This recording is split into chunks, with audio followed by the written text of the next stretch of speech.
There are tensions within our communities. I think if we pretend that there aren't, that would be disingenuous. And so it is quite right we look at what options are available in order to make sure that we have more societal cohesion. That is a sensible approach, and it's a grown-up approach. Keir Starmer talked about an island of strangers.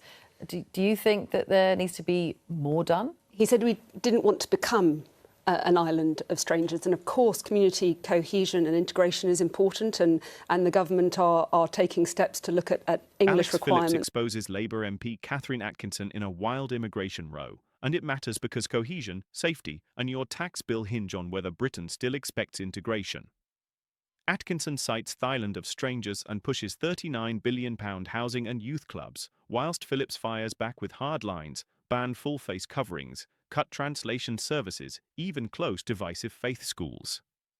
But here's the twist. It's genuinely startling once you clock the transcript's Denmark details of parallel society list, forced evictions, demolished blocks, and 25 hours of state daycare or benefits vanish. So who's selling reality and who's rewriting history? Of strangers. Do you think that there needs to be more done? He said we didn't want to become an island of strangers, and of course community cohesion and integration is important, and the government are taking steps to look at English requirements, but we absolutely can't lose sight of the contribution for decades that we have seen from immigration. I'm a Derby MP and really proud of that contribution, which isn't just in the NHS but also in our industries, and so. But I don't think anyone's necessarily arguing with that, are they? They're talking about how much you adopt, and it's about how you the culture of the country. And I think that language is a huge part of that, to enable people to fully be able to appreciate and be a part of our communities, and I think that's right. But I certainly wouldn't want to see kind of pulling down, tearing down or emptying properties when we've had so little building of especially social housing and affordable housing for so long. And I'd much rather welcome, as I do, the 39 billion that we'll see to build more affordable and social housing. Alex, what do you make of what you saw in that documentary? And do you think it applies in any way to what's happening in this country? Of course it applies to this country. We already have balkanised communities, and that spells out a great peril for the future of societal integration. And you've got similar policies being adopted in Sweden. These are sort of proposals that are now being looked into across Europe because we've realised what's happened with levels of immigration and lack of integration. It's creating social disquiet and disharmony to the point in which people are even starting to use words such as civil war, for crying out loud. Now, I think there is nothing wrong with defending your national cultural mores, your communal morality. And Brace yourself. This is what happens when a Labour MP tries to sell cohesion while refusing to talk about enforcement. Watch the wording, because it tells you everything. Right, here's what you just watched, in simple terms. Alex Phillips, a blunt Conservative voice, is on a TV panel with Labour MP Katherine Atkinson.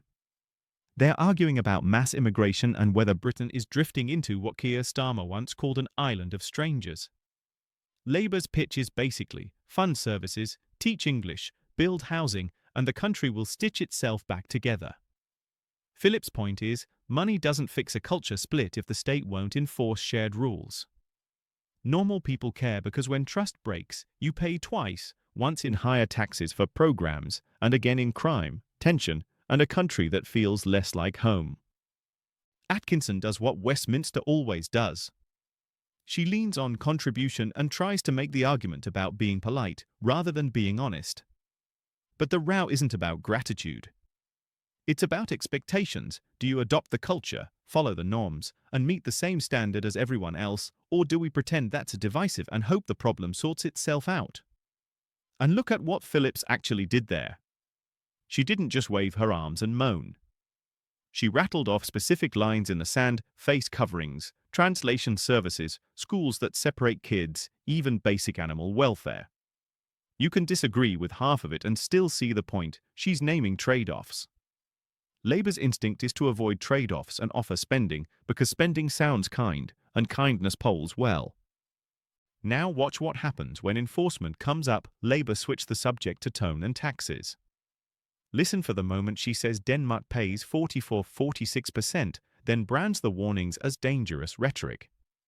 That pivot morality. is the tell. And I think that that's what we need to be doing. I fully agree. We need to ban the full face covering, which they've done in Denmark. I think that is absolutely right. I think that is a barrier for integration if you're not making eye contact.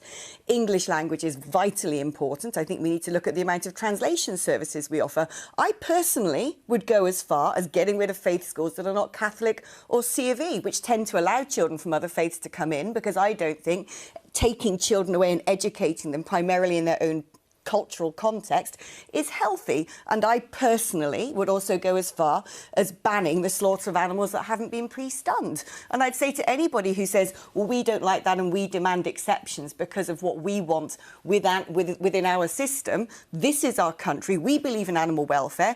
We don't believe that women should be shamed for exposing their faces. And we believe little children should all play in a sandpit together. Simple. Liz?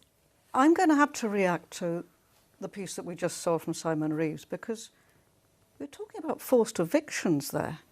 And that's the comparison that we are discussing today. This is really bad stuff for us to be talking about in Europe. We've been here before. And when I came in, what I wanted to talk about actually was the fact that in Denmark, they are prepared, they're quite resigned to paying 46% of their income on taxation. We only spend 34% here, so that in Denmark, of course, there is much more money within the public services to try and integrate into communities. But what we're hearing, and we're hearing it today from Alex, is this rhetoric of division. Did you catch it? The second Phillips gets near the reality that people are already talking about civil war, Atkinson turns it into a lecture about language. Then she reaches for Denmark's tax rate, 46%, as if higher spending is the magic fix. That's the classic dodge: if you can't answer the substance, attack the framing. But even in her own words, the offer is more youth clubs, more libraries, more housing, while recoiling from the hard comparison she helped introduce. That isn't a plan, it's a bill. And it matters because you can't budget your way out of social fragmentation. You either set common rules or you end up with parallel lives inside one flag. Here's the wider point, and it's not just about Britain. I'm America first, so I look at this and recognize the same trick we've seen across the pond. Elites promise unity while refusing to control the border, refusing to insist on assimilation, and then acting shocked when the public lose faith. You don't get a high-trust society by funding slogans. You get it by being willing to say, these are the standards here, and meaning it. Now, the next stretch spells out the real clash. Labour want the comforting story, taxes and services, while the hard details are about law and enforcement. Pay attention to the phrase parallel society law and what that implies about who actually has to change. Of course, we must find a way to bring our communities together. So how do you do that? A civil war. No, I say other people have started saying that, and that's alarming. Rhetoric of division. I'm talking about making sure people are brought together and not divided. You came on television and you used that term. No, it's very clear. She said other people had been saying it. Reached the point that other people are warning of that. There is is frightening. a tactic of raising things and then couching it in that sort of term. But this language that we're using... Do you think that there aren't divisions? Do you think that anything does need to be done, or you don't think that... I think when we were talking about schools just now, you could equally apply that, and it'll be interesting next year with reforms policies about Welsh medium schools in Wales, quite frankly. Of course we have to have common values, of course we have to have... And how far should the state make sure that happens, in terms of speaking the same language? Has a role in making communities safer. We don't have youth clubs anymore, we've lost libraries. 14 years of austerity, which this government are continuing, that has a direct effect on how our communities hang together.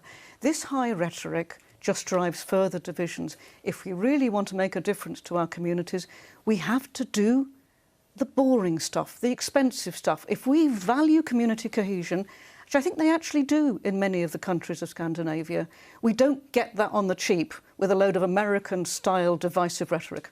Is this the danger, Neil, in Kemi Bays not looking at this? I mean, some of what's happening in Denmark has been criticised by human rights groups.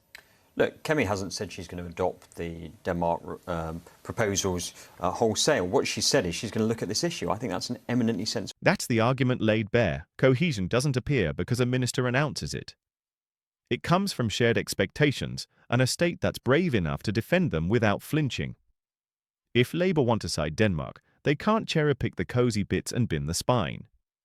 And if they won't do the spine, then stop using Denmark as a prop and tell voters the truth about the direction of travel.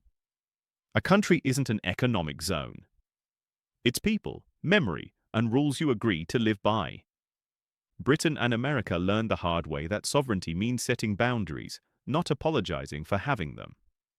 If politicians won't defend the culture that holds a nation together, they shouldn't be surprised when the public stop trusting them.